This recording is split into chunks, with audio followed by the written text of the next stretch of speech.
Hey, Rocky here. Today we are talking about tsunamis. What you are about to learn will change how you see the ocean.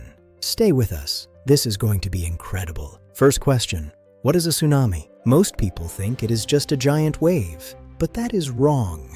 It is an entire wall of ocean moving at once, not just the surface, the entire ocean moving together. What causes it? Most tsunamis start with an earthquake. Deep under the ocean floor, two massive tectonic plates suddenly move. One plate pushes under the other, pushing the ocean upward. Billions of tons of water moving at once. That energy travels outward in all directions. In deep ocean, a tsunami moves at 800 kilometers per hour. But in deep water, the wave is only 1 meter tall.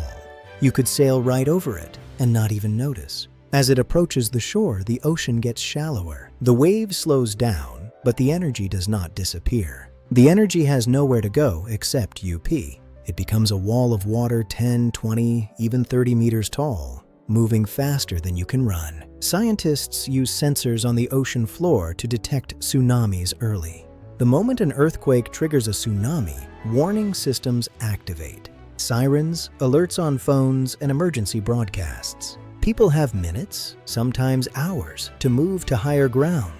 If you feel a strong earthquake near the coast and the ocean suddenly pulls back, run. Do not stop to watch. Do not wait. Just run to high ground. That strange pull of the ocean is the tsunami gathering its energy, and it is coming back. Before we go, one mind-blowing fact. The 2004 Indian Ocean tsunami released more energy than all the earthquakes in the previous 25 years combined.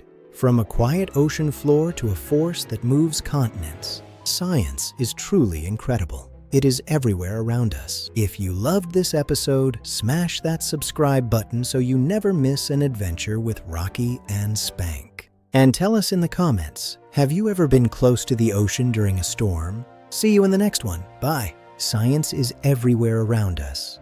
Bye.